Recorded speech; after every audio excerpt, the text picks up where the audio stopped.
मुरादाबाद के नर्स दुष्कर्म मामले में पुलिस और प्रशासन की ओर से कार्रवाई जारी है। पुलिस ने इस मामले में आरोपी डॉक्टर और उसके 2 सहयोगियों को जेल भेज दिया है। उधर पुलिस इस मामले में लगातार अपनी जांच आगे बढ़ा रही है और जल्द ही चार्जशीट दाखिल की जाएगी। इसके अलावा प्रशासन की ओर से आरोपी डॉक्टर के गांव जाकर पुलिस और प्रशासन की टीम ने जांच पड़ताल की है, जिसमें सामने आया कि आरोपी के पिता ने सरकारी ज़मीन पर अपना भवन बना रखा था। इसके अलावा उसने गांव में ही मदरसे खोल रखे थे। ये मदरसे भी सरकारी ज़मीन पर पाए गए हैं। पुलिस इस मामले में अपनी रिपोर्ट शासन को भेज चुकी है। अब पुलिस और प्रशासन बिलडोज़र चलाने की पूरी तैयारी कर चुका है। इसके अलावा स्वास्थ्य विभाग की ओर से भी इसमें कार्रवाई जारी है। इसके बारे में हमारे साथी शिवम बताएंगे। शिवम, अब तक स्वास्थ्य विभाग की ओर से इसमें क्या क्या कार्रवाई की गई है? देखिए, जैसा कि सभी अब जानते हैं कि 17 अगस्त को ये दुष्कर्म हुआ था। ठाकुरद्वारा में एबीएम अस्पताल है, जो कि 2 डॉक्टर के पैनल पर चलाया जा रहा था, जिसमें एमबीबीएस डॉक्टर हिमांशु चौधरी और सर्जन सरताज आलम पैनल में थे। इसके बावजूद जो रेप केस का मुख्य आरोपी है शाहनवाज़, जो कि अस्पताल का संचालक भी था, वो पैनल में नहीं था। उसके बावजूद अस्पताल में ओपीडी करता था। जब 17 अगस्त को घटना होने के बाद जैसे पुलिस को जानकारी हुई, 18 अगस्त तक बात सब में पता चली, तो दोपहर में पुलिस वहाँ पहुँचती है। तब सरताज आलम जो सर्जन थे वहाँ ऑपरेशन कर रहे थे। स्टाफ में भगदड़ मच गई पुलिस को देख करके। शाहनवाज़ को पता चला कि पुलिस आई है। पुलिस शाहनवाज़ को गिरफ्तार करके ले गई। उसी समय जो सर्जन सरताज आलम ऑपरेशन कर रहे थे वो भी वहाँ से भाग निकले, और मरीज़ जिनकी सर्जरी हुई थी या जिनका तभी उन्होंने ऑपरेशन किया था, उन्हें ऐसे ही छोड़कर चले गए। कोई उन्हें देखने वाला नहीं था। तो इस मामले में सीएमओ डॉक्टर कुलदीप सिंह ने सरताज आलम को भी तलब किया और उनके बयान दर्ज कराए। इसमें उन्होंने अपनी गलती स्वीकार की है कि मुझे इस तरह नहीं जाना चाहिए था। अब सीएमओ की ओर से एनेस्थेटिक डॉक्टर को बुलाया गया है। सरताज आलम ने बताया था कि डॉक्टर अरुण जैन ने मरीजों को एनेस्थीसिया दिया था। अब उनके बयान दर्ज किए जाएंगे, दोनों के बयान का मिलान होगा। अगर सरताज आलम की गलती स्पष्ट हो जाती है, उसकी पुष्टि हो जाती है, तो सीएमओ मेडिकल काउंसिल को उनके लाइसेंस निरस्तीकरण के बारे में भी लिख सकते हैं। इसके अलावा 18 अगस्त को ही स्वास्थ्य विभाग और प्रशासन की मौजूदगी में एबीएम अस्पताल को सील कर दिया गया था। साथ ही सीएमओ कार्यालय से उसका पंजीकरण भी निरस्त कर दिया गया था। स्वास्थ्य विभाग इस घटना को लेकर अभी तक पूरी तरह सवालों के घेरे में है।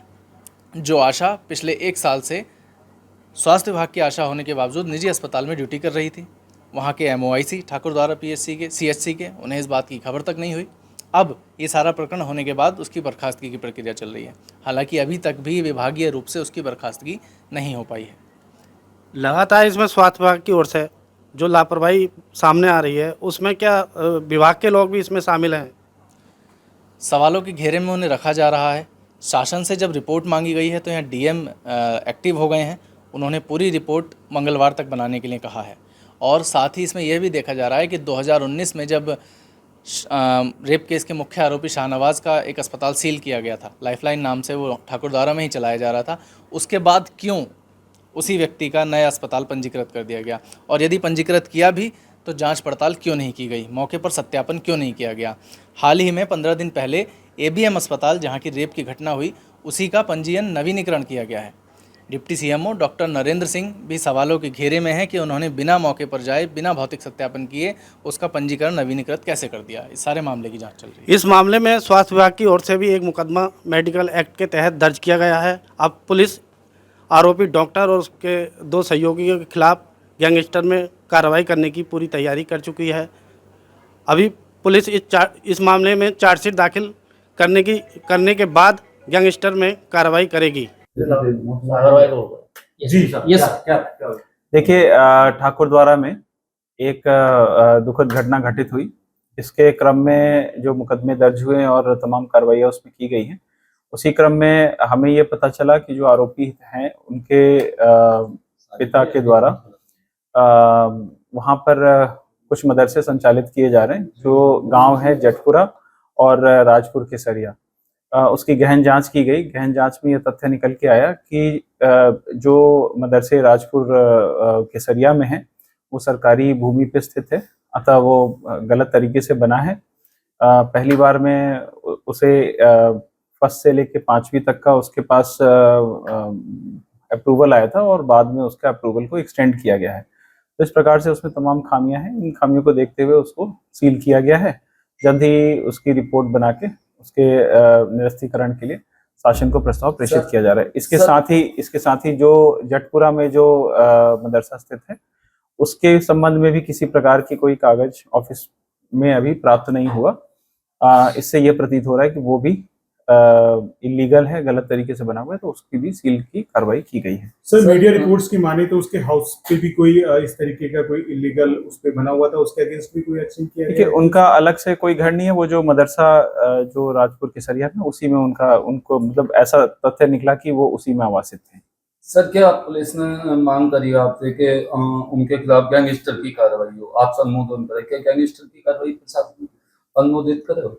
देखिए, अगर तथ्यों पे अगर गैंगस्टर की कार्रवाई की आवश्यकता होगी तो उसमें बेशक की जाएगी। अगर इसमें किसी प्रकार से ऐसे तथ्य अगर सामने आते हैं कि ये एक संगठित रूप से गैंग बना के ऐसा कुछ वहाँ पे कार्य किया जा रहा है तो इसमें जरूर गैंगस्टर एक्ट अमल में लाया जाएगा।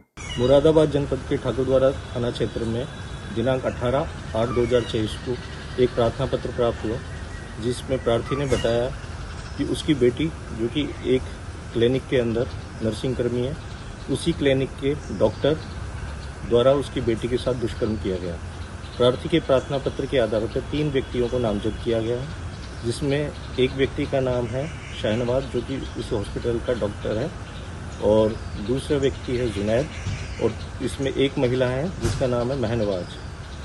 और इन तीनों व्यक्तियों पर मुकदमा दर्ज किया गया और मुकदमा BNS की धारा 61(2), 64, 351(2), 127(2) और SC/ST के तहत मुकदमा पंजीकृत किया गया है। मुकदमा दर्ज होने के बाद थाने स्तर पर एक टीम गठित की गई और तीनों व्यक्तियों की गिरफ्तारी कर ली गई। पीड़िता का मेडिकल कराया गया है और विवेचना के क्रम में साक्ष्य संकलन की दृष्टिगत हॉस्पिटल को सीज कर दिया गया है और विवेचना में जो भी तथ्य सामने आएंगे उसके आधार पर अग्रिम विधिक कार्रवाई की जाएगी। अगर आप ये वीडियो YouTube पर देख रहे हैं तो हमारे चैनल को सब्सक्राइब करें और बेल आइकन को दबाना ना भूलें। अगर आप Facebook पर ये वीडियो देख रहे हैं तो हमारे पेज को लाइक करें।